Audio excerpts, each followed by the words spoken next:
ছটফট করে জানটা বাইর হয় না।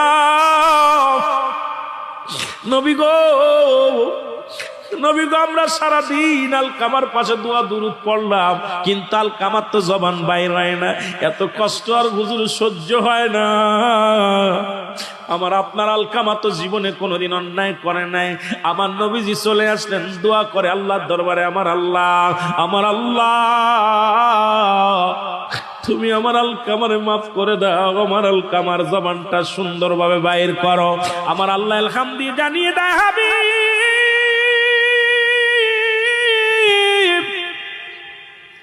ওহির মাধ্যমে জানে দেশে বিলদিয়া, নবী গো আপনার কি বলবো, নবী গো আপনার আলকামা নামাজ পড়তে, রোজা রাখতো, সবই ঠিক ছিল, কিন্তু মা জননীর সঙ্গে ব্যবহারটা ভালো করে নাই। জনম দুঃখিনী মা বড় কষ্ট পেয়েছি ইয়া রাসূলুল্লাহ, ইয়া হাবিবাল্লাহ, এই কারণে তার জবানটা বাইর হয় না। আমার যুবক বাজানেরা রে, একেতে নামাজ পড়িস না, মা বাবার সঙ্গে ভালো ব্যবহার করিস না, সুদ ঘুষ খাস, জিনা ব্যভিচার করিস, অন্যায় করিস, একটু দিলের কান্ডা লাগা শোনো। আল্লাহর নবী চলে আসলেন আলকামার বাড়ি।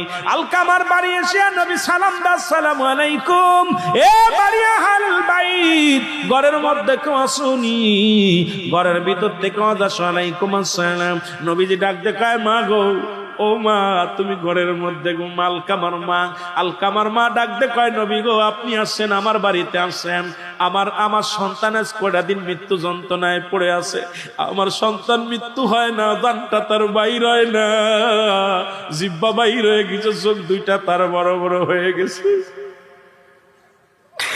আলকামার জীবনটা অনেক কষ্ট চলে রে। যুবক বন্ধুরা, শুই না লাও, দিলের কান্ডা লাগা শোনো। আলকামার জানটা বাইর হয় না। নবীজি ডাক দিয়ে বলেন, মা গো, ও মা, আমি আপনার কাছে একটা দাবি রাখি, আমার আলকামা জীবনে কি না কোন অন্যায় করেছে রে বাবা?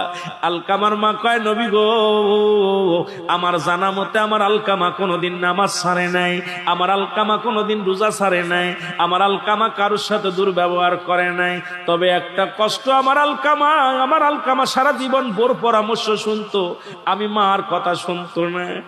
আরে বউ যা বলতো এটা তা মানতো, বোর কথা মতো, বোর পরামর্শ অনুযায়ী চলতো, আমি মায়ের কোনো কথারে প্রাধান্য দিত না। আমি মা বড় কষ্ট পেয়েছি রে বাবা। আজকে আমার যুবক ভাইয়েরা, মা ফেল দিছো, আজকে অনেকে বিয়ে করছ, বিয়ে করার পর মাকে ভুলে গেছো, বাবাকে ভুলে গেছো। এ বাবা, আমি এই সাবজেক্টের পর কোন দিকে যাব বুঝি আসে না, শুধু এই মৃত্যু যন্ত্রণার ওয়াজ করতে যাইয়া কোন দিকে চলে যায় রে বাবা। ও দরদি বাজানেরা, দিলের কান্ডা লাগা শোনো। আল্লাহর নবী ডাকতে বলে, মা, মা গো, তুমি মাফ করে দাও। আলকামার মা কয়, না না, আমি মাফ করতে পারবো না। আমি যখন ঘরের মধ্যে ডাক দিতাম, বিবির পরামর্শ অনুযায়ী চলতো, কিন্তু আমার কথায় প্রাধান্য দিত না। আমি জনম দুঃখিনী মা, আমার অন্তরের ভিতরে কষ্ট পেয়েছি। নবী কয়, সাহাবীরা রে, জলদি আয়, আমার আলকামা মারা পরে জাহান্নামে যাবে, কারণ আমার আলকামা মায়ের মনে কষ্ট দিয়া যদি দুনিয়া থেকে বিদায় হয়ে যায়, জাহান্নাম তার অবধারিত রে, দেরি করিস না। খড়িয়ানা হলো, খড়িয়ানিয়া চিতে সাজানো হলো, চিতা সাজায় আলকামারে পুড়াইয়া দিবে। আলকামার দেহখানা নিয়া যখন আগুনের মধ্যে দিবে গো, আল্লাহর নবী কয়, মা গো, যেহেতু আপনার সন্তান আপনি মাফ করেন নাই, মাফ না করার কারণে আপনার ছেলে তো জাহান্নামে যাবে, মারা যাবে। মা গো, মারা যাওয়ার পর আল্লাহর জাহান্নামে পড়বে, এই দুনিয়ার মধ্যে আপনার সামনে তারে পুড়াইয়া দিই। এই কথা বলি আলকামার বডিখানা নিয়ে যখন আগুনের মধ্যে দিবে, জনম দুঃখিনী মা ঘর থেকে একটা চিৎকার মেরে বলছি, ইয়া রাসূলুল্লাহ, ইয়া হাবিবাল্লাহ, আমি জনম দুঃখিনী মা,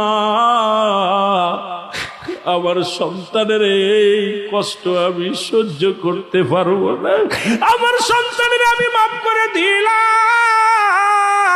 আর সঙ্গে সঙ্গে আলকামার জবান দিয়ে কালেমা বাইর হয়ে গেছে, লা ইলাহা ইল্লাল্লাহু। মুসলমান গভীর মনোযোগ, একটু দিলের কান্ডা লাগা শুই না নাও। মানুষের জীবনে তিনটা বড় বিপদ। নাম্বার ওয়ান হলো মরণ, নাম্বার ওয়ান হলো মরণ। এই মরণের পেয়ালা পান কর্তব্যের মধ্যে কোনো সন্দেহ নাই রে। আমি শুরুতেই বলতেছিলাম বাবার লাশ সন্তানের কাঁধে, সন্তানের লাশ বাবার কাঁধে, মায়ের লাশ সন্তানের কাঁধে। আইরে নিষ্ঠুর পৃথিবী, শুধু নিতে জানে, ছাড়তে জানে না। পচা গলা জীবনের মধ্যে সবচেয়ে বড় কষ্ট হয়। মানব দেহের অমূল্য সম্পদের নাম হলো ঈমান।